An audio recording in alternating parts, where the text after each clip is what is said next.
Jama'a assalamu alaikum, barkanku da zuwa tasha mai albarka.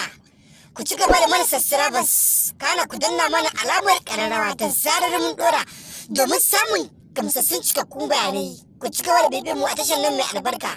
tashar Duniyar Arewa News TV 24. Abubuwan da suka faru ba ƙarya bane ba kuma ba ƙarya aka yi mata ba, gaske ne bisa yadda aka yi mata da annan abubuwan dumu-dumu a cikin fim din.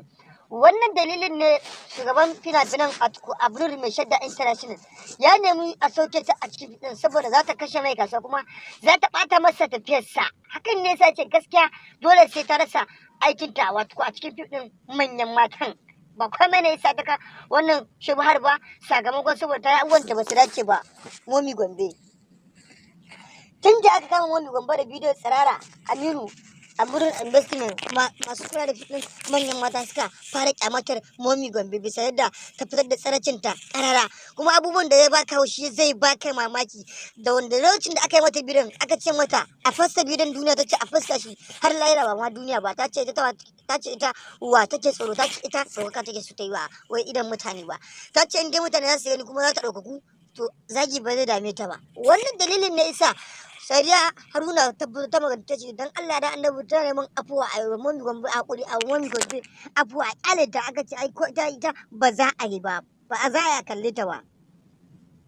Babbar jarumin Hadiza Gaban ita ma ta roƙo wa Momi Gombe alfarma a gurin mai shugaban ta ce fina-finan manyan matan a lokacin Abdul investment shi ma ya ce gaskiya korata shine mafi a'ala a cikin fim din saboda wanda suke kallon fim din sanadiyar ta za su daina kallon fim din sa'a wacce aka fi shirin fim ɗin labari na ita ce za ta mai gurbin Momi Gombe bisa yadda ake wa Momi Gombe ta ɓata tafiyar ta kuma ta ɓata rawarta da tsalle. Wannan dalilin ne yasa Sadiq shi ma ya fito ya roƙon mata alfarma ta ƙarshe. Amma roƙonsa bai shiga bisa yadda ita ai shi gaskiya ya riga ya zo wuya babu wani abu da za ta faɗa masa da zai ƙara gamsuwa da ita saboda ta kashe kanta a tsaye. Wannan dalilin ne yasa Ummi Gayu wacce aka fi saninta da sa'a a fitin labari na ita ma ta fito ta nuna yadda ta nemi a bada haƙuri kuma akan Momi Gombe ta ci gaba da aiki a fitin amma Abdul investment mai kamfanin ya ce samsam ba zai yadda a mayar ita ba saboda ce bai ga wanda ya sa baki mayar ita ba saboda ta riga ta kashe kanta wato ta riga ta ɓata tafiyar ta. Wannan dalilin ne sai a ce gaskiya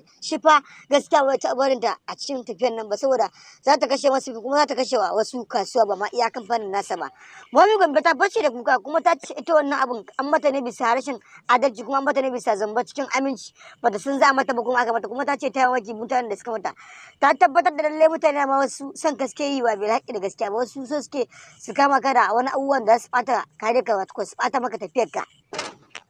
Da wannan abin ta kuka kuma ta wannan abin ta su ta ce ta da ta ce ai haƙuri ita wannan abin ta shi ne bisa rashin adalci kuma rashin sani ta ce ta yi ta tabbatar da ta aikata babban kuskure amma ai haƙuri a dare ta a cikin ma'aikatar aka ce mata ina ai ko za a dare ta sai an bata hutun shekara 2.